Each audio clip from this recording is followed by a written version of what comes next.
Assalamu alaikum guys. Continuing from one of my first videos about my first night in Jordan, I thought that I would extend it because essentially the shocks just kept coming and it took a while before these became normal.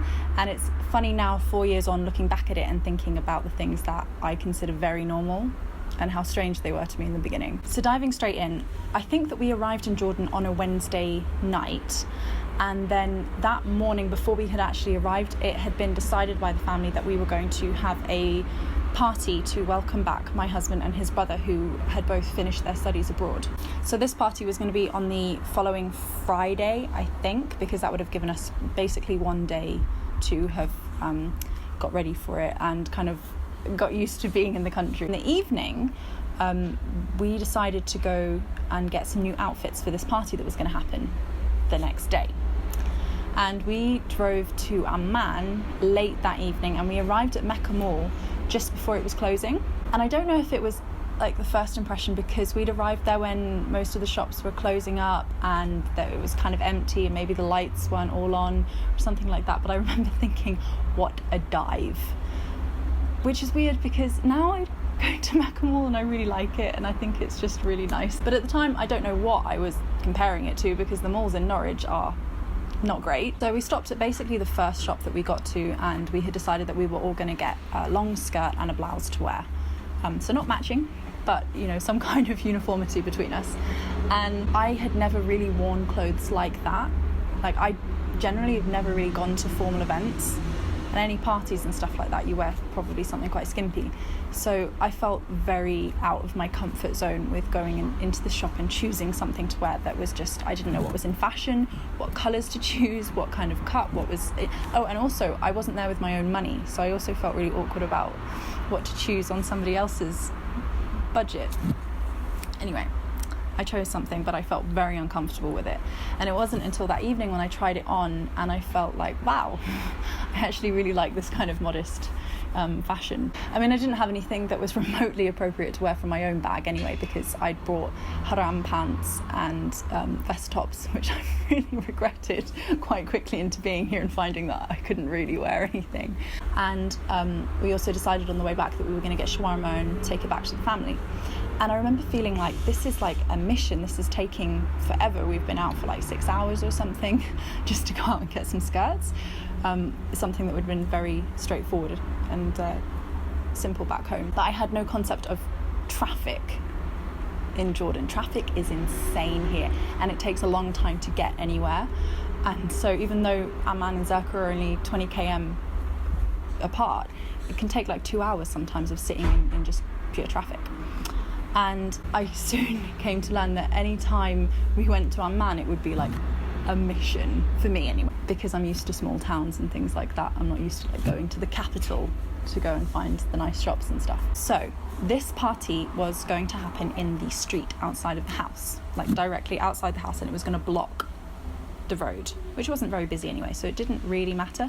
But before making this video, I checked with my husband to like, did you have to get permission from the municipality? Come here. Come here. Atan's camera shy. So I had to ask, did you need permission before like closing the street, because you would back home? He laughed at me like, don't be so silly. Of course you don't ask for permission, you just put up your marquee and you close the road. So we did. And the marquee was for the men, and then the women went up. They came in through a different entrance through the back of the house and up onto the roof. So it was segregated.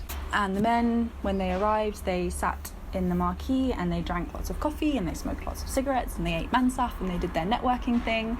And the women went upstairs. I don't think that we did any dancing, but I find that really hard to believe.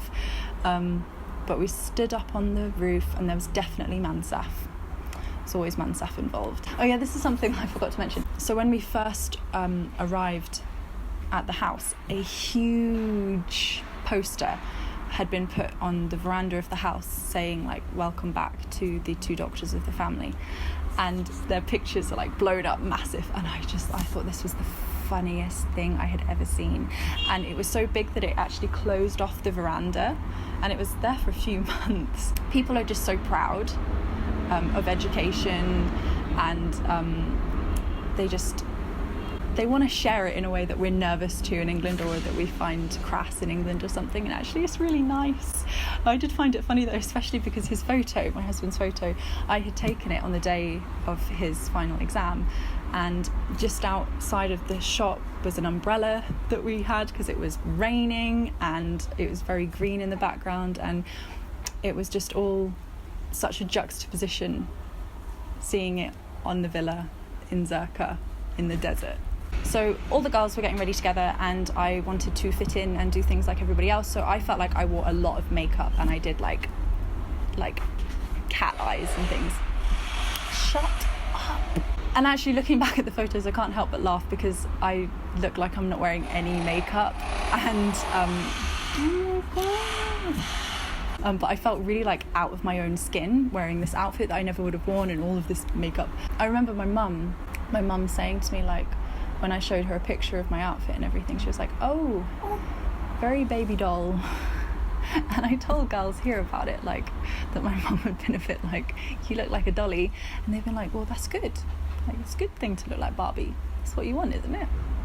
So I often felt in the beginning really stuck between like two cultures, and felt really lost between them, especially with things about appearance. So yeah, we're on the roof and we're welcoming people, and I am put next to my mother-in-law at the door to welcome people as they're coming through, and I'm thinking, well, this is a bit weird because like no one knows who the hell I am, don't speak the language, why am I here? Like I just felt like there was some kind of etiquette and some kind of thing that I was missing, so I was just standing there nodding like an idiot and shaking everybody's hand and just looking like a fool, and someone comes over to me and says like, do you know what Mama's telling people? And I'm like, no, I don't know, I don't understand a thing. And she goes, yeah, she's telling you that you're the fiance from England. Of course we were going to get engaged, and it was all basic. We basically were engaged. It was all on the cards, but no one had got down on any knee, and there was no ring in sight. So I was a bit like, well, I'm kind of missing out here. I'm getting all the glory, and I'm not understanding it because it's in a different language, and I don't have my ring. So I'm busy smiling and nodding like a complete idiot, and I'm now the fiance. So I'm quite excited as well. And at some point, I've shook the hand of some woman who didn't like me, and I didn't know that this was happening. I didn't know that this little drama was unfolding, and I'd noticed that there was a woman sitting across from me the whole evening, glaring at me and whispering to another girl, like obviously about me. I mean, they were looking right at me. And then someone comes over and tells me like that when I had been shaking this woman's hand as I welcomed her in, that she had said like, mashallah, she's so white you can see through her, she's transparent. And it turns out that this woman, she wanted her daughter to marry my husband some 10 years ago. What kind of Turkish drama have I walked into? And I'm just like, I'm not engaged in this drama at all, because I don't understand what the hell is going on. I think I'm gonna have to do a part 2 of this, because like I'm getting a little bit carried away with the details. And if you have been watching this whole video this far through, 1, kudos, I'm very impressed, and 2, you are probably the right person for me to ask, because you're invested a little bit in this. Should I change the name of my channel to Ajnabiya in Amman, or should I keep it as Mummy in Amman? I'm just wondering. I keep thinking this because people call me Ajnabiya all the time, and I'm often a little bit offended by it because I don't feel like I'm a stranger. I feel like this is my home, but maybe I should just own that and name my channel Ajnabiya. Let me know what you think in the comments. Alright, Masalama, bye.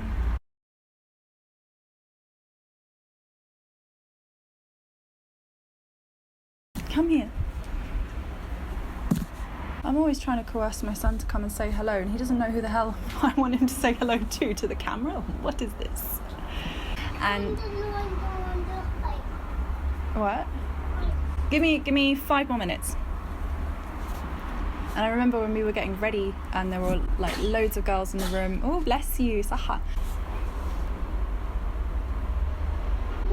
You are up. Come sit here. Come around and sit up here. Party outfits. Yes, love. Mommy? Yes. I see you. Oh.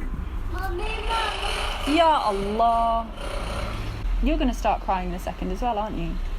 Stop shouting at me and come sit next to me.